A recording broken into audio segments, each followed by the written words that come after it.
Hai guys, welcome back to my channel GB21 Movie, channel yang akan mengulas film-film keren dan unik dari berbagai belahan dunia. Diambil dari kisah nyata yang terjadi ketika Perang Dunia Kedua ini, menceritakan sesuatu yang akan membawa kita ke arah positif tentang persatuan. Ya, persatuan. Memang Into the Wild ini bisa dibilang tidak terlihat di kancah internasional, namun alur cerita yang disuguhkan tidak kalah dengan film populer sejenis. Kisah film ini mengambil setting pada tahun 1940 ketika Perang Dunia Kedua sedang berlangsung. 3 pilot Jerman yang mengalami kecelakaan terbang dan jatuh di sebuah gurun salju di negara Norwegia. Dan untuk bertahan hidup, akhirnya mereka melakukan perjalanan dengan berjalan kaki di tengah badai salju. Sampai akhirnya mereka menemukan sebuah gubuk tua yang kebetulan kosong. Mereka menempati gubuk itu dan beristirahat di situ. Hingga terdengar oleh mereka suara dua orang bercakap-cakap yang ternyata adalah dua pilot Inggris yang pesawatnya juga tertembak jatuh. Mereka juga menemukan gubuk yang sama yang telah diduduki oleh 3 pilot Jerman tadi. Karena cuaca yang tidak bersahabat, akhirnya 2 pilot Inggris tersebut masuk pula ke gubuk itu dan bersedia menjadi tawanan 3 tentara Jerman. Namun cerita masih berawal dari sini. Cerita tentang bagaimana mereka bertahan hidup bersama-sama di gurun salju yang jauh dari apapun. Apakah akhirnya mereka saling membunuh atau sebaliknya? Baiklah guys, kita masuk. Ini dia cerita Into the Wild 2012. Musim dingin salju tahun 1940, Inggris dan Jerman terlibat peperangan di Norwegia dalam memperebutkan pasokan besi di negara ini. Pemandangan serba putih, gurun salju di Norwegia terlihat membentang sunyi dan sepi. Tak lama kemudian terlihat ada satu pesawat yang mendarat paksa karena tertembak dan beruntung 3 pilot di sana selamat. Pilot itu diantaranya bernama Skopis, Strung, dan juga Joseph. Di sini letnan mereka, Skopis, segera menyarankan kepada Strung untuk mengobati luka di siku Joseph dengan peralatan P3K yang ada. Strung pun mulai mengobati dan juga memberikan perban pada lukanya. Setelah selesai, Skopis menyarankan untuk pergi menuju pantai dan kembali ikut berperang bersama pasukannya. Sebelum perjalanan dimulai, mereka pun terlebih dahulu menyiapkan berbagai perbekalan yang ada. Setelah semua perbekalan siap, perjalanan pun dimulai menembus bentangan gurun salju di Norwegia yang membentang luas, menahan rasa dingin, bahkan menerjang berbagai fenomena alam yang ada di sana. Yang jelas, fenomena ini tidak bersahabat guys. Hari mulai gelap membuat pandangan menjadi terbatas, dan di sini mereka pun mulai membuat lubang di bawah salju untuk berlindung dan menghabiskan malamnya di sana. Keesokan harinya, mereka pun melanjutkan kembali perjalanannya. Namun tidak jauh dari situ, Strung yang tiba-tiba ditarik oleh bekal makanannya, yang ia seret dan membuat tertarik ke arah jurang. Karena nggak ada pilihan lain nih guys, akhirnya Skopis memerintahkan untuk melepaskan persediaan makanan dan langsung menarik Strung ke atas. Entah sudah berapa lama mereka berjalan dan tanpa diduga, mereka pun kemudian menemukan sebuah gubuk. Karena memang sudah tak lagi kuat menahan udara dingin di luar, tanpa banyak yang diucapkan, langsung saja ketiganya memasuki gubuk tersebut. Alangkah beruntungnya mereka nih guys, karena ternyata di gubuk itu terdapat berbagai perlengkapan memasak, bahkan juga ada tepung gandum. Namun, ada yang cukup disayangkan karena korek api yang tertinggal di sana hanya tersisa 2 butir.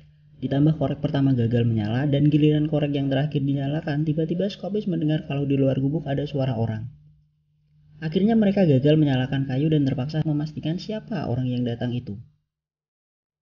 Setelah mereka keluar, ternyata orang tersebut adalah musuh mereka, yaitu 2 pilot Inggris yang memang sama-sama terdampar karena pesawatnya tertembak.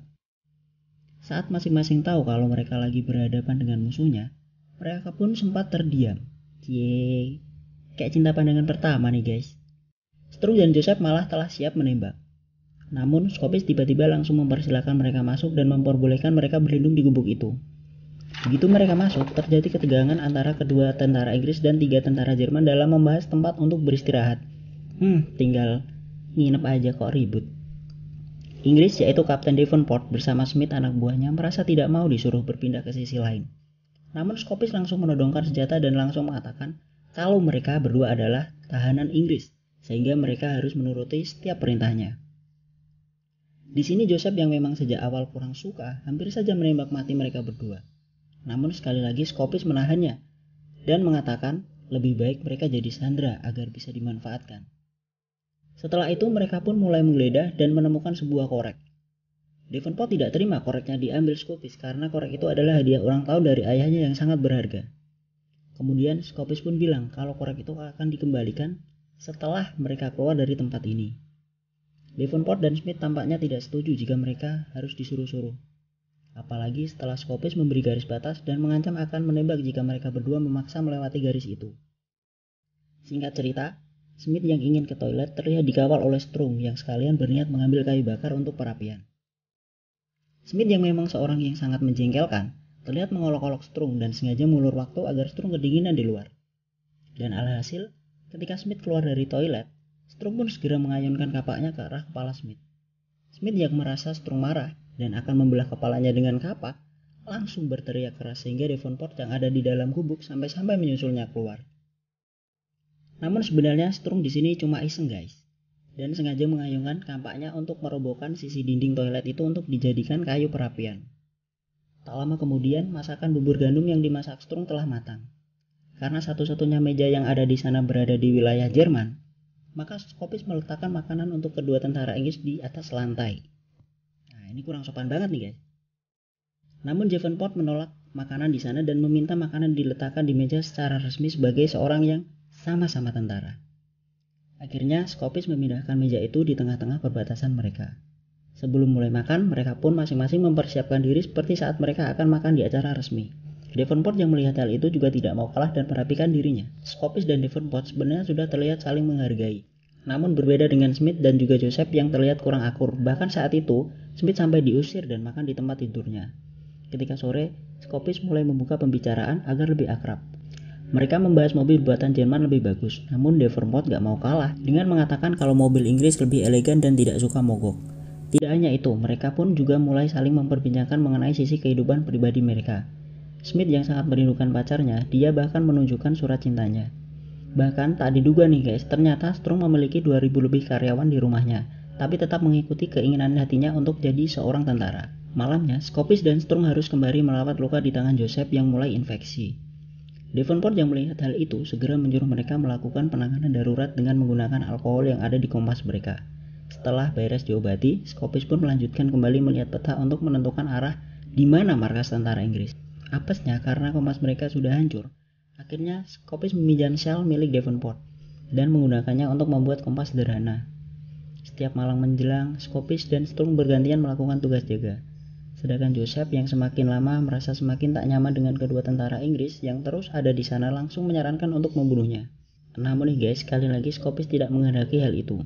Sebelum mereka tidur, Smith yang mendengar hal itu secara menjengkelkan membuat gelisah Joseph dan menakut-nakutinya bahwa akan menembaknya. Keesokan harinya, mereka kemudian menyusun rencana untuk pergi ke markas tentara Jerman. Davenport yang khawatir karena di luar terjadi badai, menyarankan untuk menundanya. Namun Scopis menolaknya dan selain itu juga makanan persediaan di sana sudah habis. Akhirnya perjalanan pun dimulai dengan menelusuri badai kencang yang terus datang tak kunjung henti. Semakin jauh mereka berjalan, ternyata cuaca semakin memperkeruh keadaan dan membuat pandangan mereka terganggu. Akhirnya, dengan terpaksa mereka pun kembali ke gubuk tadi. Karena makanan sudah habis, mereka pun mulai memasak lumut. Di saat makan bersama ini, tentara Jerman terlihat mulai sedikit lunak dalam memperlakukan tentara Inggris. Di sini mereka bercanda bersama dan mulai mengesampingkan bahwa sebenarnya mereka adalah musuh perang. Nih, udah mulai keren nih. Kebersamaan itu sedikit terganggu sewaktu Smith terlihat merusak buku milik Joseph dan hal tersebut kontan membuat Joseph emosi. Ketika suasana mulai panas, Smith dan Davenport memanfaatkan kesempatan itu untuk merampas senjata yang terjatuh dari tangan Joseph. Dan status mereka sebagai tawanan pun berganti sejak saat itu. Karena merasa lapar dan Smith gak mau makan lumut lagi, akhirnya ia pun berinisiatif untuk berburu dan mengajak Strung ikut bersamanya. Sementara Davenport menyiapkan kayu yang ia ambil dari tiang gubuk. Namun ternyata hal itu membuat gubuk tidak kuat menahan beban atap. Mereka pun jadinya kerepotan sendiri dan berusaha menahannya. Di momen ini tanpa diduga, Scopis justru malah merampas pistol yang ada di saku Davenport. Dia pun tidak habis pikir guys. Dengan tindakan Scopis yang masih mengutamakan rasa egoisnya, ia pun akhirnya merelakan pistol tersebut dengan syarat Scopis mau bantu dia menahan atap gubuk ini supaya tidak roboh. Di sisi lain, Smith dan Strung yang sedang berburu akhirnya menemukan dan berhasil mendapat buruan seekor kelinci.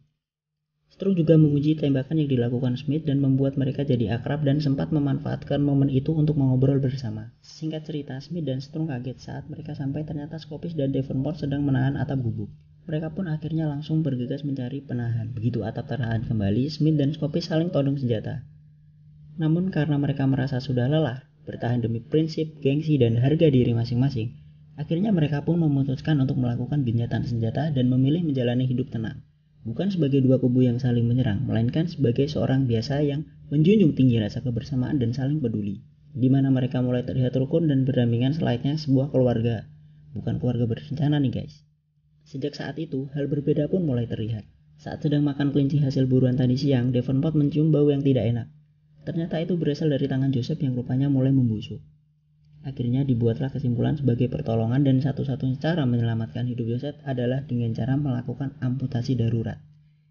Saat mereka mulai sibuk mempersiapkan peralatan, Smith tidak sengaja menemukan sebuah kotak di dalam gubuk itu, yang ternyata isinya adalah beberapa minuman alkohol serta beberapa daging kering.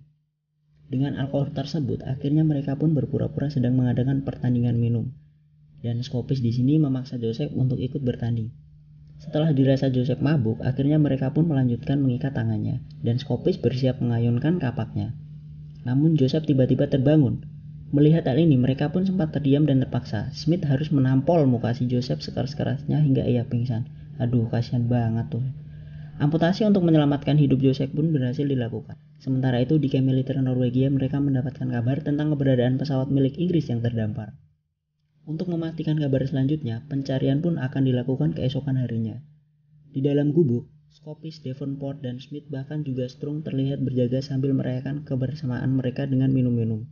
Bukan itu saja guys, mereka pun sempat kembali memperbincangkan seputar kehidupan pribadi mereka, bahkan keluarga di luar sana. Hal yang sama juga terulang di malam setelahnya.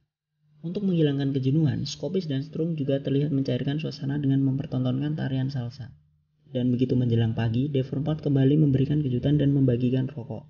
Paginya, di sisi lain regu penolong dari camp Norwegia terlihat telah sampai dan mulai menelusuri gurun sampai mereka menemukan perbekalan yang sempat Strong jatuhkan waktu itu. Dan di gubuk sendiri mereka terbangunkan oleh kegaduhan saat Joseph tersadar dan panik saat mengetahui keadaan tangannya yang hilang.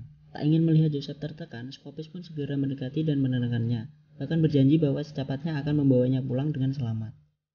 Keadaan cuaca yang membaik membuat Scopis menyarankan Davenport dan Smith pergi lebih dahulu, sementara dirinya akan menjaga Joseph sampai sedikit membaik.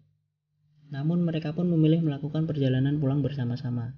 Di sini mereka pun akhirnya segera membagi tugas. Smith dan Strong bertugas melihat-lihat keadaan sambil mencari rute yang akan mereka gunakan nantinya. Sementara Davenport dan Scopis mereka membuat seluncuran untuk tumpangan Joseph.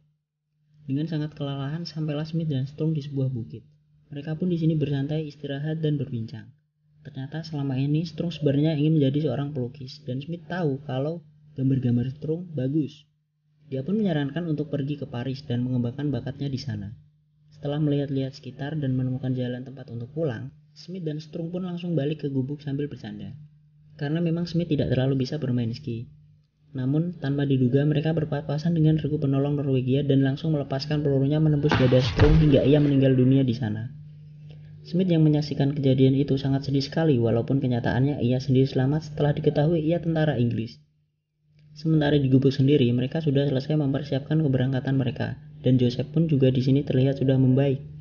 Tiba-tiba muncul regu Inggris tadi dan salah satu perwira di sana menyarankan mereka untuk menyerah. Scopis yang melihat Strong sudah tidak bernyawa lagi hanya mampu melangkah lunglai dan menangisi penyesalannya. Saat mereka hendak ditangkap, Smith pun menyempatkan mematahkan gantungan kalung yang dipakai Strong dan berencana mencari keluarganya setelah perang usai. Saat mereka menggeledah gubuk, di sini terlihat momen-momen kebersamaan mereka dalam jajaran gambar yang dibuat Strong.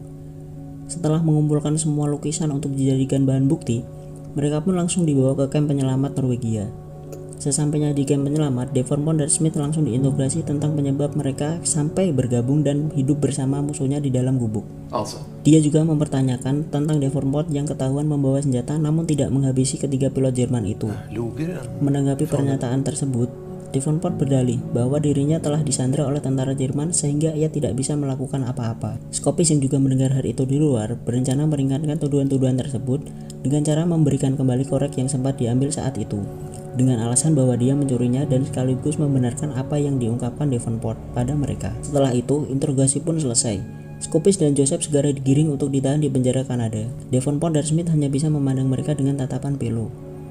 Namun kita bisa melihat kalau pandangan mereka saat itu sama-sama merasa bangga atas semua rasa setia kawanan sebagai seorang manusia biasa, bukan sebagai seteru yang menjadi musuh di saat perang. Setelah itu beberapa hari kemudian, Davenport dan Smith kembali berperang di Crown Hill. Sekali lagi, pesawat mereka ditembak jatuh dan Smith gugur karena kejadian itu. Sedangkan Davenport yang selamat kemudian ditangkap dan menghabiskan sisa waktu perang di kamp penjara Jerman. Sedangkan Scopis dan Joseph menghabiskan 7 tahun hidupnya sebagai tahanan perang di Kanada. Strong sendiri dimakamkan di pemakaman perang Crownhead. Pada tahun 1977, Scopis dipulangkan ke rumahnya di Munich. Jauh setelah perang antara negara usai, Davenport akhirnya mengundang Scopis untuk pergi ke London. Dua mantan musuh itu akhirnya bertemu sebagai seorang sahabat. Oke guys, jadi hikmah yang bisa kita ambil di sini adalah nasionalisme tidak akan mampu mengubah sisi manusiawi seseorang. Walaupun berbeda negara dan bangsa, tak akan jadi ukuran untuk membuat seseorang benar-benar berubah dan melupakan kodratnya sebagai manusia biasa. Manusia akan selalu butuh teman dalam hidupnya, dan mereka tidak akan benar-benar mampu menciptakan kebahagiaan untuk hidupnya seorang diri. Oke guys, itulah alur cerita dari Into the Wild 2012. Semoga kalian terhibur. Jangan lupa untuk like, share, komen, dan subscribe guys. Assalamualaikum warahmatullahi wabarakatuh.